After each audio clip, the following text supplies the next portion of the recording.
ভারতের উত্তর পূর্বে মেঘালয়ের বুকে সমুদ্র পৃষ্ঠ থেকে প্রায় 4,900 ফিট উচ্চতায় অবস্থিত একটা ছোট্ট পাহাড়ি শহর শিলং, যাকে বলা হয় Scotland of the east, but আমি বলি শিলং অফ মেঘালয়।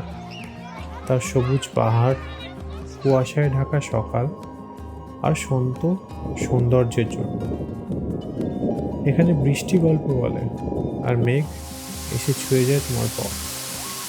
এই শহর শুধু একটা জায়গা নয়, এটা একটা অনুভূতি, আর সেই অনুভূতির খোঁজেই শুরু হলো আমাদের এই যাত্রা।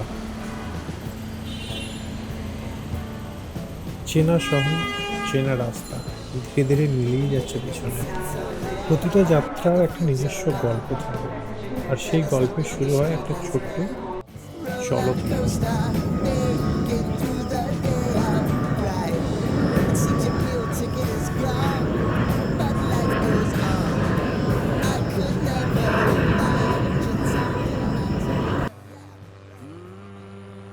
মেঘের স্তর ভেদ করে যখন নামছিলাম, আর নিচে ধীরে ধীরে ভেসে উঠছিল শিলংয়ের সবুজ পাহাড়, আর ঠিক তখনই চোখে পড়ল এক অন্যরকম দৃশ্য। মাটিতে দাঁড়িয়ে একজন গ্রাউন্ড স্টাফ নাচছে। কোনো পরিকল্পনা নয়, কোনো স্ক্রিপ্ট নয়, শুধু খাঁটি আনন্দ। মনে হচ্ছিল এই শহর যেন নিজের মতো করে আমাদের স্বাগত জানাচ্ছে।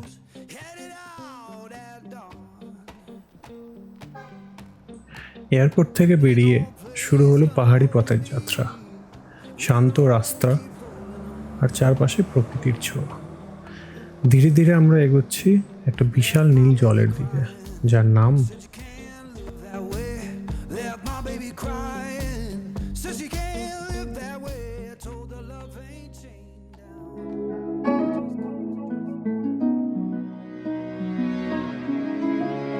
1960-এর দশকে তৈরি এই উমিয়াম লেক, যাকে স্থানীয়রা বলে বারাপানি। শিলং শহর থেকে প্রায় 15 কিলোমিটার দূরে পাহাড়ের মাঝে এক বিশাল জলরাশি। এই শান্ত জল আর চারপাশের নীরবতা, মনে হচ্ছিল যেন সময় এখানে থেমে গেছে।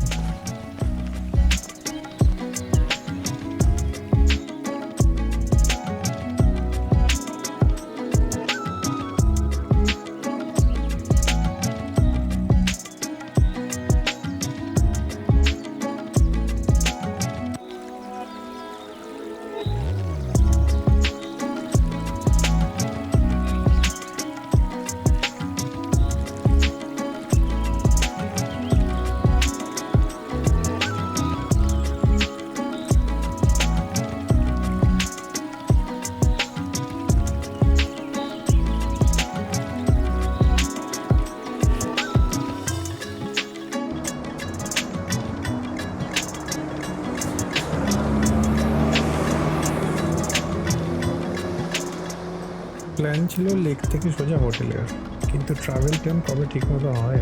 তাই আমরা চলে এলাম পুলিশ বাজার, শিলংয়ের সবচেয়ে বড় মার্কেট আর জমজমাট, যেখানে সব কিছু পাওয়া যায়, খাবার, শপিং আর প্রচুর ভিড়। শান্ত পাহাড় থেকে সরাসরি এখানে এসে মনে হলো, আচ্ছা এটা কি সত্যিই শিলং?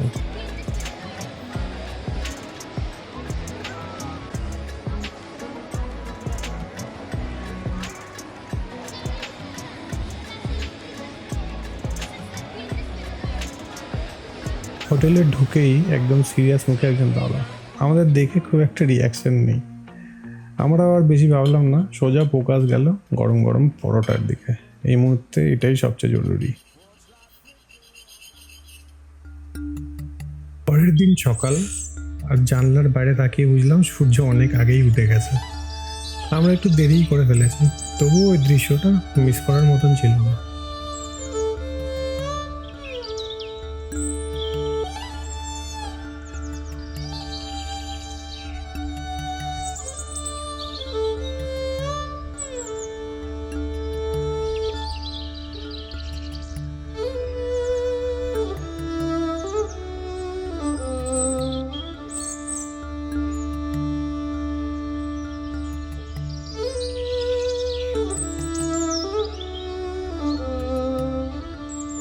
সকালে আলোয় ভরা শিলং দেখার পর এবার শুরু হলো দিনের পরের অধ্যায়। পা বাড়ালাম প্রকৃতির আর একটা রূপের দিকে।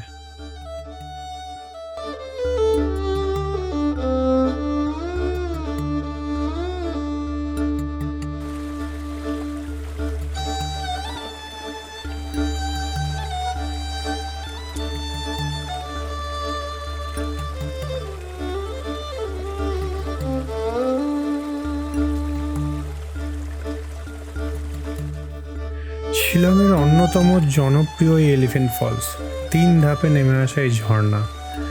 একসময় এখানে ছিল একটা হাতির আকৃতির পাথর, যার নামেই এই জায়গার নামকরণ।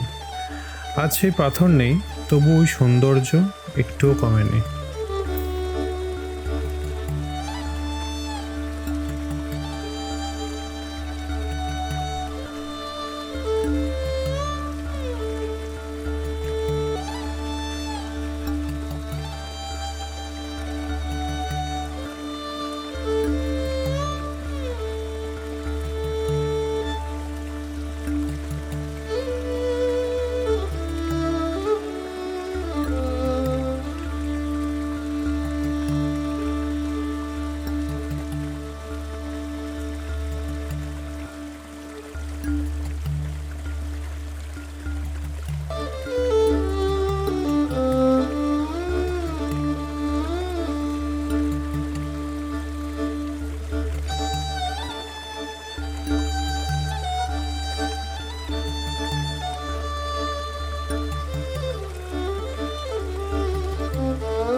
শিলং মানে শুধু পাহাড় আর ঝর্ণা নয়, এই শহরের অন্য একটা দিকও আছে।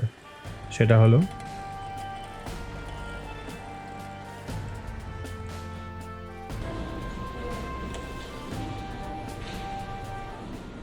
এখানে শুধু ইতিহাস সংরক্ষিত নেই, এখানে আছে আমাদের দেশের গর্ব। প্রতিটা বিমান, প্রতিটা স্মৃতিচিহ্ন বলছে সাহসের গল্প, আর মনে করিয়ে দেয় এই আকাশটাকে সুরক্ষিত রাখতে কত মানুষ নিজেদের সব কিছু উৎসর্গ করেছে।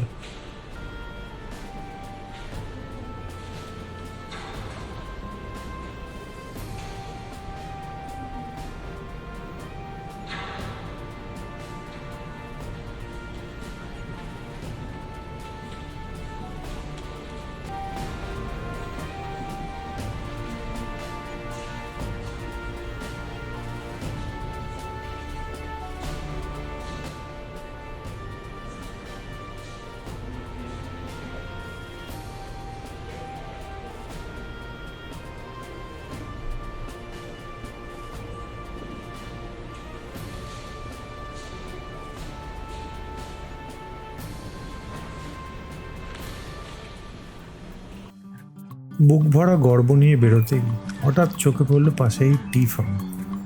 আসামের কাছাকাছি আর চা হবে না, এটা হয়?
শিলংয়ের এই দিনটা শেষ করে আরও একটু ওপরে ওঠা শিলং থেকে নেক্সট ডেস্টিনেশন